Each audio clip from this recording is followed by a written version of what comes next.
நம்ம லைஃப் அழிச்சிட்டு இருக்கும் மோசமான 5 மணி பழக்க வழக்கங்கள்.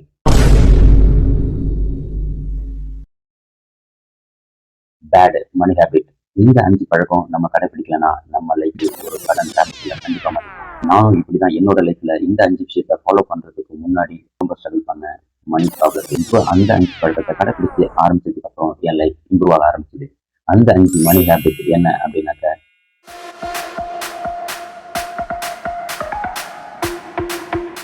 நம்மளுடைய வருமானத்துக்கு அதிகமா செலவு செய்யறது. நம்ம வருமானத்துக்கு அதிகமா செலவு செஞ்சோம்னா கண்டிப்பா கடன் என்ற ட்ராப்பை நம்மளால வெளியில வர முடியாது. இதுக்கு ஃபர்ஸ்ட் நம்ம செய்ய வேண்டிய விஷயம் என்னன்னாக்க, நம்மளுடைய மாத பட்ஜெட் போடுறதுதான். நம்ம பட்ஜெட் போட்டாதான் நம்ம வருமானத்துக்குள்ள நம்மளால செலவு செய்ய முடியும். நம்மளுடைய வருமானத்துக்கும் செலவுக்கும் போக மீதி இருக்கிறது கேப்னு சொல்லுவாங்க. இந்த கேப்பை நம்ம அதிகரிச்சா மட்டும்தான் நம்ம பினான்சியல் ஃப்ரீடம் அடைய முடியும். இந்த கேப் அதிகரிக்கிறது எப்படி அப்படின்னாக்க 2 விஷயம். கேப் அப்படின்னா என்னன்னு ஃபர்ஸ்ட் தெரிஞ்சுக்கங்க. கேப்னா உங்களுடைய வருமானம் 30,000 அப்படின்னாக்க உங்களுடைய செலவும் 30,000 அப்படின்னாக்க அங்க நோ கேப், 0 தான். உங்களுடைய வருமானம் 30,000, உங்களுடைய செலவு 35,000னா அங்க கேப் -5,000. உங்களுடைய கேப் மைனஸ்ல போயிடும். உங்களுடைய வருமானம் 30,000, உங்களுடைய செலவு 25,000 அப்படின்னாக்க அதுதான் கேப் 5,000. இந்த கேப்பை அதிகப்படுத்தணும். அதுக்கு ஒண்ணு உங்களுடைய செலவை குறைக்கணும், இல்ல உங்களுடைய வருமானத்தை அதிகரிக்கணும். உங்களுடைய வருமானத்தையும் அதிகரிச்சு உங்களுடைய செலவையும் குறைச்சிங்கன்னா இந்த கேப் அதிகமாகும். எந்த அளவுக்கு இந்த கேப் அதிகமாகுதோ அந்த அளவுக்கு தான் நீங்க அவ்வளவு சீக்கிரம் நீங்க பைனான்சியல் ஃப்ரீடம் அடைய முடியும். எப்பயுமே மாதம் உங்களுடைய வருமானம் என்ன அப்படின்றத எழுதுங்க, உங்களுடைய செலவுகளை எழுதுங்க, உள்ள மீதத்தை உங்க கேப்பை கால்குலேட் பண்ணுங்க. இந்த கேப்பை அதிகரிக்கிறதுக்கு என்னெல்லாம் வழி இருக்கு அப்படின்னு கண்டுபிடிச்சு உங்களுடைய கேப்பை அதிகப்படுத்துங்க. இந்த கேப்பை அதிகப்படுத்தும் போது மட்டும்தான் உங்களுடைய சீக்கிரம் பைனான்சியல் ஃப்ரீடம் அடைய முடியும். 2, இம்பல்சிவ் பையிங்.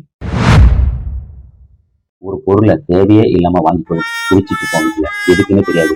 இப்ப நம்ம ஒரு கடைக்கு போவோம், ஆனா நம்ம வாங்க வேண்டிய பொருளை தவிர்த்து வேற ஏதோ வாங்கிட்டு இருப்போம். நம்முடைய ஆசை தூண்டுதலின் பெயரால், அங்க விளம்பரப்படுத்துற அந்த விளம்பரத்தின் பெயரால். இப்ப நம்ம ஒரு மளிகை கடைக்கு போறோம்னா நம்ம என்ன பொருளை வாங்க போனோமோ அதை தவிர்த்துட்டு அந்த ஏதாவது ஒரு விஷயம் நம்ம கண்ணில் பட்டுதுன்னா அதெல்லாம் வாங்கிட்டு வருவோம்.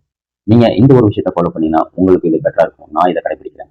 எப்பயுமே மாதம் வீட்டுக்கு தேவையான மளிகை பொருளை ஒரு லிஸ்ட் போட்டு எடுத்துட்டு போயிட்டு தான் நான் மளிகை கடையில வாங்குவேன். நீங்க சூப்பர் மார்க்கெட் போனாலும் சரி, இல்ல மளிகை கடைக்கு போனாலும் சரி, இல்ல ஷாப்பிங் போனாலும் சரி, உங்களுக்கு என்ன பொருள் அத்தியாவசியமோ அதை மட்டும் லிஸ்ட் டவுன் பண்ணுங்க.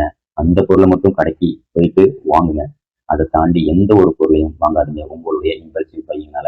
அப்படி ஒரு பொருள் உங்களுக்கு அத்தியாவசியமா தேவைப்படுது அப்படின்னாக்க ஒரு 24 ஹவர்ஸ் மினிமம், ஒரு 24 ஹவர்ஸ் வெயிட் பண்ணி பாருங்க. வெயிட் பண்ணதுக்கு அப்புறமும் உங்களுக்கு அது தேவைதான், அத்தியாவசியம் தான் அப்படின்னு தோணுச்சுன்னா மட்டும் அதை வெயிட் பண்ணுங்க. இல்லைன்னா உங்களுடைய ஆசையின் தூண்டுதலால் நீங்க வாங்குற பொருள் கொஞ்ச நாள் கழிச்சு பாத்தீங்கன்னா அது பயன்படாமே இருக்கும். எப்பவுமே நமக்கு தேவையானது எது, தேவையற்றது எது அப்படின்றது நமக்கு தெரியலன்னா லைஃப்ல அதான் வாரன் பஃபெட் ஒரு விஷயம் சொல்லுவாரு. நீங்கள் இன்னைக்கு தேவையில்லாத விஷயங்களுக்கு செலவு செய்து கொண்டிருந்தால் நாளை தேவையான விஷயங்களை நீங்கள் விற்க வேண்டி வரும் அப்படின்னு சொல்லுவாரு. இந்த கோட்டை எப்படி மைண்ட்ல வச்சுட்டு நீங்க ஒவ்வொரு பொருளை வாங்கும் போதும் உங்களுக்கு அதை மட்டும் வாங்கி பழகுங்க. நான் என் லைஃப்ல கடைபிடிக்கிறேன். 3, எமர்ஜென்சி ஃபண்ட் இல்லாம இருக்கிறது. கொரோனா வந்துச்சு. கொரோனா வந்தப்ப யாருக்குமே தெரியாது இப்படி வரப்போகுதுன்னு. அந்த கிரிசிஸ்ல மாட்டினவங்க ரொம்ப பேர் வேலை இல்லாம போனாங்க.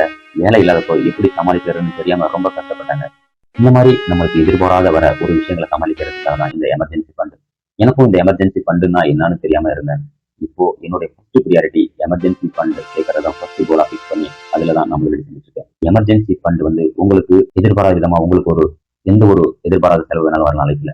அப்படி வரும்போது அதை அடுத்தவங்கள்ட்ட போய் திரும்பி கடன் வாங்கலாம் இருக்கிறதுக்கும், உங்களுடைய இப்ப வேலை போனாலோ இல்ல வேற ஏதாவது ஒரு எமர்ஜென்சி உங்க லைஃப்ல நடந்தாலோ உங்ககிட்ட அந்த பணம் லிக்விட் கேஷா இருந்ததுன்னா ஈஸியா அதுல இருந்து வெளியில வந்துடலாம். இப்போ உதாரணத்துக்கு என்னுடைய வேலையே போயிடுச்சு அப்படின்னாக்க அடுத்த 6 மாசத்துக்கு சமாளிக்கிறதுக்கான அந்த எமர்ஜென்சி ஃபண்ட் இருந்தால் லைஃபை ஸ்மூத்தா எந்த ஸ்ட்ரகிளும் இல்லாம ஹேண்டில் பண்ணி ஓட்ட முடியும். இல்லைன்னா திரும்பி நான் கடன் என்ற டிராப்புக்குள்ள தான் போய் மாட்டணும். அது போல இப்ப நமக்கு எதிர்பாராத ஏதாவது ஒரு செலவு வந்துச்சுன்னா நம்ம ஒரு முறையும் அடுத்தவங்க போய் கடன் வாங்குற சூழ்நிலை வருது. இதை தவிர்த்துனா ஃபர்ஸ்ட் உங்களுடைய ப்ரியாரிட்டி எமர்ஜென்சி ஃபண்டை பில்ட் பண்றதா இருக்கணும். இந்த எமர்ஜென்சி ஃபண்ட் கண்டிப்பா உங்களுடைய வருமானத்துல குறைஞ்சபட்சம் 3 மாதத்துல இருந்து 6 மாதம் வருமானம் அளவுக்கு இதை பில்ட் பண்ணிருக்கணும். உதாரணமா உங்களுடைய மாத வருமானம் 30,000 ரூபாய் அப்படின்னா அது மாரி 3 மடங்கு மினிமம் 90,000 ரூபாய் உங்களுடைய எமர்ஜென்சி ஃபண்டா இருக்கணும். இல்ல இன்னும் பெட்டரா இருக்குன்னா கண்டிப்பா 6 மாதமாவது குறைஞ்சபட்சம் 6 மாதம் 1,80,000 ரூபாய் உங்களுடைய எமர்ஜென்சி ஃபண்டா கண்டிப்பா பில்ட் பண்ணி வச்சுங்க. இது உங்களுடைய அவசர கால தேவைக்கு எப்பயுமே கை கொடுக்கும். இதை பில்ட் பண்ணிட்டீங்கன்னா நீங்க யாருக்கிட்டையும் போய் கடன் வாங்கணும்ன்ற அவசியம் எப்பயுமே வராது. இதை எப்பயுமே உங்களுடைய ஃபர்ஸ்ட் ப்ரியாரிட்டியா லைஃப்ல வச்சுக்கோங்க. 4, முதலீட்டை தவிர்த்தல். இன்வெஸ்ட்மெண்ட் செய்யாம இருக்கிறது தான் நம்ம லைஃப்ல பெரிய நம்ம பண்றது. எப்பயுமே முதலீடு தான் உங்க பணத்தை மேலும் பணத்தை உருவாக்கும். பணத்தை சம்பாதிக்கணும் அப்படின்னா அது நல்ல முதலீடா இருந்தா மட்டும்தான். வெறும் சேவிங்ஸ் ஸ்கீம்ல இருந்தா அது சேமிப்பு மட்டும்தான் இருக்கும். அது எந்த பணத்தையும் உருவாக்கி தராது, பெருக்கி தராது. நீங்க சரியான ஒரு முதலீடு திட்டத்தை கண்டுபிடிச்சு அதுல குறைஞ்சபட்சம் உங்க மாத வருமானத்துல குறைஞ்சபட்சம் 20% முதலீடு செஞ்சுவாங்க. என்னோட லைஃப்ல நான் என்னுடைய சேலரியில 10 மாசத்துக்கு சேவ் பண்ணதுக்காக அடுத்த விஷயமே ஸ்டார்ட் பண்ணுவேன். எப்பயுமே முதலீடு தான் ஃபர்ஸ்ட் அப்படின்ற ப்ரியாரிட்டி கொடுத்தேன். இதை நான் பாபிலோனின் ரிச்சஸ்ட் மேன் அப்படின்ற ஒரு புத்தகத்துல இருந்து இந்த விஷயத்தை கத்துக்கிட்டேன். அவங்க எப்பயுமே தனக்கான முதல்ல செலவு செஞ்சுட்டு தான் மற்றவங்களுக்காக செலவு செய்யணும் அப்படின்ற ஒரு கான்செப்டை சொல்லி கொடுத்தேன். அந்த கான்செப்டை நான் ஃபாலோ பண்றேன். எனக்காக முதல்ல முதலீடு செஞ்சுக்குவேன். என்னுடைய வருமானத்துல 20%. அதுக்கப்புறம் தான் மற்ற செலவுகள். இதுதான் உங்களுடைய லைஃபுக்காக உங்களுக்காக நீங்க செய்யற முதலீடு. இந்த முதலீடு வந்து உங்களுடைய வருமானத்துல குறைஞ்சபட்சம் 20% இருக்கிற மாதிரி பாத்துக்கோங்க. இந்த கார்பஸ் வந்து நீங்க எப்போ பைனான்சியல் ஃப்ரீடம் அடையலாம் அப்படின்னாக்க உங்களுடைய வருட வருமானம் போல 15 மடங்கு வந்த பிறகு உங்களால பைனான்சியல் ஃப்ரீடம் அடைய முடியும். என்னன்னாக்க உதாரணமா மாத வருமானம் 30,000 இருந்தா உதாரணத்துக்கு, அது போல ஒரு வருஷத்துக்கு அது வந்து 3,36,000 உங்களுடைய வருட வருமானம். இது போல 15 மடங்கு அப்படின்னாக்கா 54 லட்சம். இந்த அமௌண்ட்டை சேர்த்துட்டா பைனான்சியல் ஃப்ரீடம் அடையலாம். இந்த 30,000 வருமானம் உள்ளவங்களுக்கு. இதே 50,000னா அதே அப்படியே கால்குலேட் பண்ணுங்க. 15 வருஷத்துக்கு கார்பஸை சேர்த்துட்டீங்கன்னா நீங்க பினான்சியல் ஃப்ரீடம் அடைஞ்சிடலாம். இதுதான் உங்களுடைய முதலீடு தான் உங்களுடைய வாழ்க்கையில கை கொடுக்கும். எப்பவுமே 5வது நாம பண்ற மிகப்பெரிய தப்பு நம்மளுடைய கடன்களை கவனிக்காம இருக்கிறது. என்னெல்லாம் கடன் இருக்கு அப்படின்றதே நம்ம கவனிக்காம இருக்கோம். ஏன்னா அதை பார்த்தா நமக்கு பயம் வந்துடும் அப்படின்ற மாதிரி, இவ்வளவு பெரிய கடன் இருக்கா அப்படின்ற கஷ்டம் வந்துடும், சோகம் வந்துடும் அப்படின்றத கவனிக்காம இருக்கும். முதல்ல நம்மகிட்ட என்னெல்லாம் கடன் இருக்கு அப்படின்றத ஒரு நோட்ல எழுதுங்க. அதுக்கு எதெல்லாம் ஹை இன்ட்ரெஸ்ட்ல இருந்து லோ இன்ட்ரெஸ்ட் அப்படிங்கிறத எழுதுங்க. எதெல்லாம் கம்மி கடன்ல இருந்து அதிக கடன் அப்படின்றத லிஸ்ட் அவுட் பண்ணுங்க. இதுல நீங்க ஃபர்ஸ்ட் வந்து அதிக வட்டி உள்ள கடனை ஃபர்ஸ்ட் அடைக்கிறதுக்கு ப்ரியாரிட்டி கொடுங்க. இல்ல அதோட அமௌண்ட் ஹையா இருக்கு அப்படின்னு நினைச்சீங்கன்னா நீங்க ஸ்டார்டிங்ல ஒரு ஸ்மால் அமௌண்ட்டை கோலா பிக்ஸ் பண்ணி அதை ஃபர்ஸ்ட் அந்த கடனை அடைக்க முயற்சி பண்ணுங்க. ஏன்னா இந்த கோலை நீங்க அச்சீவ் பண்ணும்போது உங்களுக்கு கான்பிடன்ட் வந்ததுன்னா சீக்கிரமா உங்களுடைய கடன்ல இருந்து வெளியில வர முடியும். இந்த கடன் அப்படின்ற ஒரு விஷயம் மனுஷனை நிம்மதியா இருக்கக்கூடாது. கண்டிப்பா கடனை வந்து கண்காணிங்க.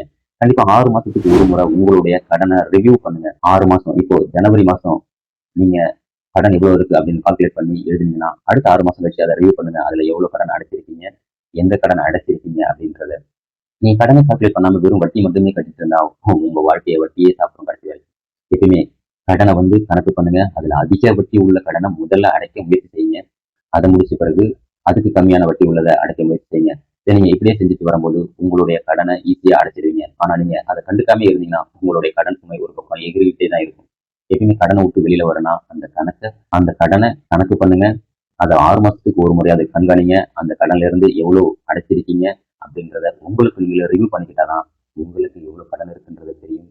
திரும்பி சொல்றேன், கடனை இருக்கிறத ஃபர்ஸ்ட் அடைங்க. திரும்பி அடைக்கிறதுக்கு புதுசா கடன் வாங்காதீங்க. நீங்க கடன் வாங்கி கடன் அடைச்சீங்கன்னா நீங்க கடன் என்ற ட்ராப்புக்குள்ள இருந்து உங்களால வெளியில வர முடியாது. உங்களுடைய வருமானத்தை எப்படி அப்படின்றத யோசிங்க. உங்களுடைய கேப்பை அதிகப்படுத்தினாதான் உங்களால சீக்கிரமா பொருளாதார விடுதலை அடைய முடியும்.